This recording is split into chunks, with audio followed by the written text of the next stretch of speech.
Neil, welcome. Yes, sir. Welcome back, brother. First of all, this is a reunion. Last time we saw you was in Fest, VIP night. Indeed. Tore the stage down. So I want to formally thank you for that, man. That was dope for me. I had a great time, brother. Indeed. Appreciate y'all having me. No problem, man. So you, as like a legacy artist at this point, which is crazy because I grew up on your music. So now it's like you're a legacy artist. How do you maintain your relevancy in almost 20 years in the game? 15? We almost at 20. Yeah, we almost at the 20 mark. You know what, man? For me, it's always been about acknowledging the trend but not following it. You know what I mean? Like I think a lot of these young cats don't realize that trends are meant to come and go. And if you attach your artistry, if you attach yourself to that trend, once that trend leaves, you kind of leave with it. You know what I mean? So I've always tried to attach myself to things that aren't going anywhere. The sound isn't going anywhere. Sound of a guitar is never going anywhere. Love as a feeling and as an emotion, as a movement, that ain't going nowhere. It might not be the most popular thing right now because, you know, it is what it is. But it's never going to go out of style.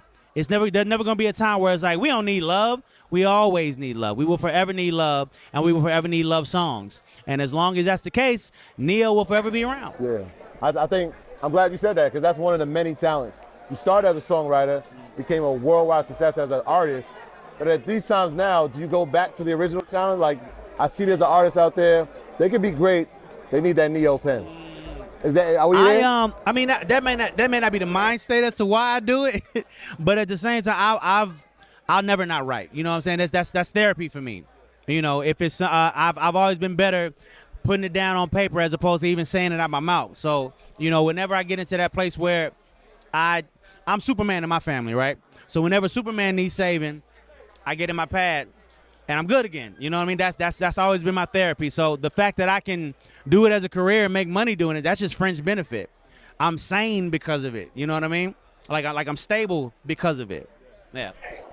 Do you think we headed to a place where, because our R&B is one of those genres that it's forever needed, number one. We're a very lustful society. We ain't got enough love in the culture. You understand me? And I think R&B is probably something that we need to listen to even more. And recently we seen Drake and Beyonce do like house music. And a lot of people, and dance music, and a lot of people were saying, well, this was actually a good thing because it's a break from what we get. A lot of music is dark in these days. What is R&B, or what is the future of music as a therapy for the culture? You understand me? And specifically, like, what's your intention you put in the music as far as what you want to spread? Well, I mean, I've been about love from the very beginning, or should I say the black, white, and gray of love, because you know you can't appreciate the highs of love if you can't acknowledge the lows of love. Like they both exist for a reason. It's like yin and yang, you know. I'm trying to make sure that anybody going through a heartbreak or anybody going through anything like that knows and understands that they're not alone. You going through it, but it ain't just you. I'm going through it too. You know what I'm saying? That's what the song says to them. And what the song also does is give them a soundtrack to what it is that's happening. You know, I'm depressed. I feel bad right now. I need a song that's going to pull me up. I got that for you. Or, you know what I'm saying? I just feel like being in my feelings today is raining. I want to just be in this place. I got that for you too. That's what my music has always been. You know, put the song on and apply it to your life accordingly. That's what a Neo record is. So when did you, let me ask you this, as far as balancing business and music, right? A lot of people say they get turned off from creating because they have to deal with the business side. Did you ever have that experience? And I did. How has your experience been navigating being a creative and being a businessman at the same time? So this is a good way to segue into the new album. July 15th, self-explanatory is the name of the album. It'll be available. I've been writing on this album since 2018, since before the pandemic. And a lot of the reason, aside from the pandemic, a lot of the reason why it took so long is because I fell into that place where it was like, all right, this is a good song, but is it rhythmic enough? Is it pop enough? Is it urban enough? And then I'm looking at the format. It's like, all right, the sound is changed. I ain't getting no younger. Do I fit still? Is there even a place for me in this still? I fell into that place, and it took a major toll on just my creativity. I couldn't write nothing, like, because I'm second guessing everything I'm doing. I had to finally get to that place where I realized that, man, I've never been in business for the business of selling records. That's not what I do. Record labels sell records. I am not a record label. I'm an artist. I'm a writer. I'm a singer. My only obligation is to put my heart and soul into this music.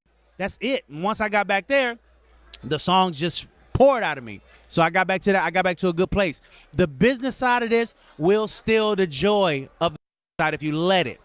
Now, at the same time, To do this and not know that it's a business is just stupid. That's just ridiculous. no one understands that there is millions upon hundreds of millions of dollars made with this. So you can't ignore the fact that it's a business. But what you don't do is take the business into the studio. You don't go in the studio and go, all right, today we're going to write a pop song, y'all. Because it'll never happen like that. You got to go in the studio and do what your artistic integrity lets you do. And then let the people that do that figure out where it's supposed to fall. Okay, you did a pop record today. All right, well, I know where to take this. You did a rhythmic record today. All right, I know where to take this. In the creative process, it's just about creation, bro. It's just about art. Let it be about that. Let that be your joyous spot. And then let the people that do that, do that. Or at least that's been my philosophy of it. Yeah. So you said, I mean, it's only on 20 years. Like Shawty said, we grew up on the music. Yeah. But it has changed. Yeah. And so I wonder now, is there artists that you listen to that inspire you, the music, and say like, I like this, all right, I can hear where they're going with it? Or when you're getting in that process of writing for the new album, did you go back in time to 80s or 70s sounds to be like, I needed that to inspire me? I can honestly say a little bit of both. Because again, you can't ignore what's happening right now. Like, you can't call yourself a music person and ignore what's happening right now. But at the same time, you also can't try to transform yourself into what's happening right now because it's happening right now. You know what I mean? Like, I'm 42 years old. There's some things that are being said in some of these records that is just going to sound stupid if I say. I'm aware of that. I acknowledge that, and I ain't even mad at that. You know what I'm saying? I'm always going to give you the metaphor that's going to make you think a little bit to get to where you got with that. You know what I'm saying? That's always going to be my thing. But at the same time, I can't say that it's not young cats out here doing it. Like the boy Blue, he's making moves. I cannot acknowledge that. Lucky Day making moves. Giveon making moves. I can't ignore that. You know, so I listen to these cats and I'm almost kind of taken back to my beginnings. Like, I know where you at right now. Yeah. I know the excitement you're feeling right now. When I you know heard what I mean? Heartbreak Hotel, I'm thinking like, that's one of them records. Yeah, man. Yeah. Shout out to that boy, by the way, Giveon. I love his tone. He don't sound like What's going on today? Yeah. it's a good thing. I kind of got a two-part question. First part is, do you recognize the metaphysical aspect of music? You understand me? Like, you know, we water beings, so music as a frequency entrains you. Like, once you put emotion into something, that gets stuck into a person as they listen to it. Like, a person may listen to your words and your voice and your energy 1,000 times. They may listen to our podcast or media once or twice. You understand me? Do you recognize that power metaphysically that music has as you're going into it with that intention? And then two, do you plan on, in the future, utilizing like NFTs, Web3, blockchain, to really monetize your music in a different way to go direct to consumer? Two parts. So, yes, I'm definitely aware of that. I'm definitely aware of music's power. You know, sound is frequency, frequency is vibration, and all of these things affect us, affect ourselves, affect us on the inside. It ain't just I listen to this song and I like it. It's I listen to this song and it does something. It affects me. I get goosebumps or whatever the case may be. It's because of vibration, frequency, all of these things. So I'm very aware of how powerful that is. I'm aware of how some cats have used it the wrong way. You know, you put a frequency in your record that makes people addicted to it, but it's not feeding them anything. It's just creating craving. Like that's almost backwards.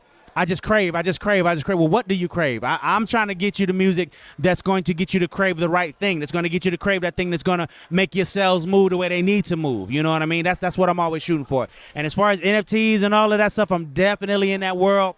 Not as heavy as I would like to be.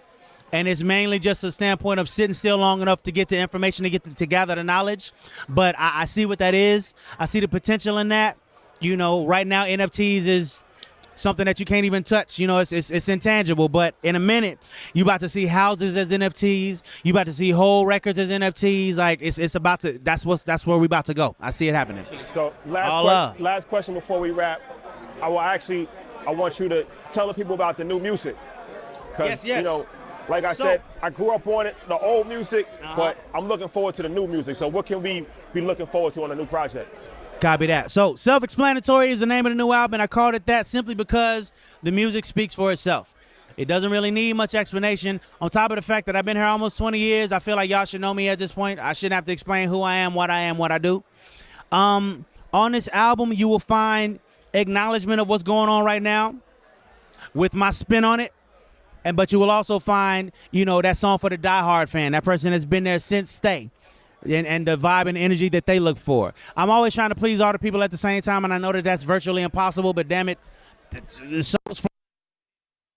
I'm going to keep doing what I do for who's listening and who cares, and yeah, that's what it is, brother. Favorite Neo record?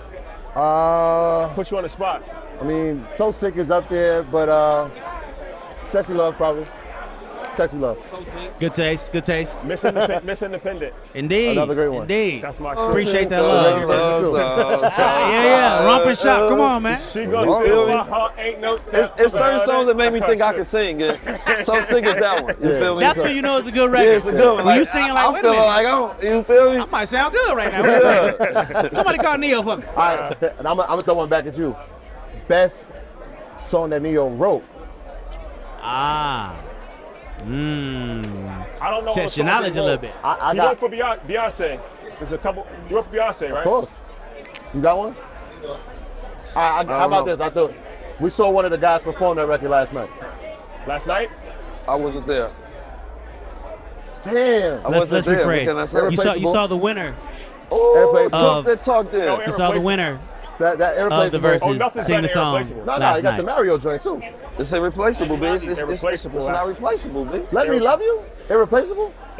Irreplaceable, bro. Wow. Which one is your favorite? Damn. I mean, they both equated to really quality Christmases. I will say that. Really good Christmases off of both of those records. Still, to this day. To this day. Yeah, my kids love those songs. If I had to choose one over the other, I probably Irreplaceable. Only because it was a learning experience for me. You know what I mean? Like, I wrote the song with the intent to keep it and learn that certain lyrics, the person delivering the message matters sometimes. For example, I can have another you in a minute. Matter of fact, she'll be here in a minute from a man sounds a little mean, a little misogynistic. But for a woman to say, I can have another you in a minute, matter of fact, he'll be here in a minute, every woman in the world is going to rally behind her like, that's right, Yeah. girl. Yeah. It's We ain't it's taking no more. You better tell empowerment me. now. You know what I mean? Yeah. So I learned that lesson through that record. We was like, That's yo, a who super wrote fact. this? That's a super Oh, wait, fact. I did, yeah. Yo, And baby last daddies night, and boyfriends Michael all over the Jackson world or hate me Prince? for that record.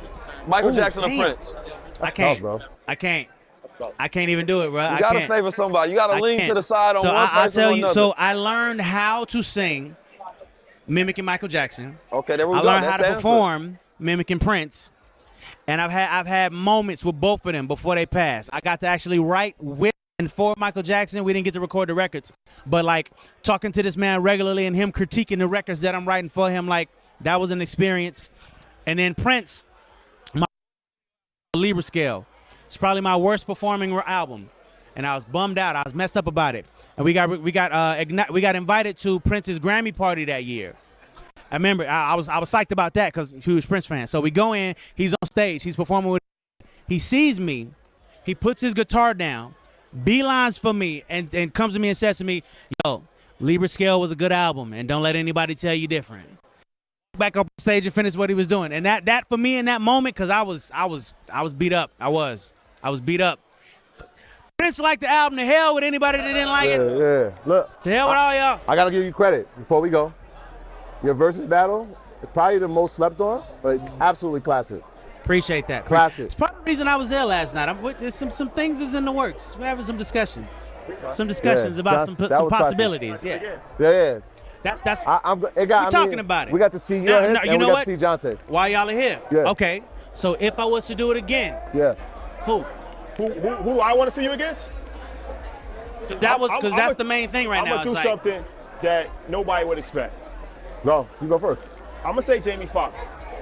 Oh. I'm gonna say Jamie Foxx. I like that actually. That's I'm actually not mad at unexpected. that. Unexpected. I like I that. mean, I got one for you. I got one. Star Who you got? power. Who you got? Definitely a star. Genuine. Genuine? No. Genuine. No. You can't say nah. That's his. How you gonna say nah? You can't B? say nah. No I disrespect. want to mix it up. You mean, said Jamie maybe. Foxx was such a good answer. Maybe. I wasn't gonna top it. I think you and We'll Maxwell. mix it up. Maxwell. That's a powerhouse. If we were talking just an R&B battle, I think that might be a move. I think it might be a move. Oh, so you going?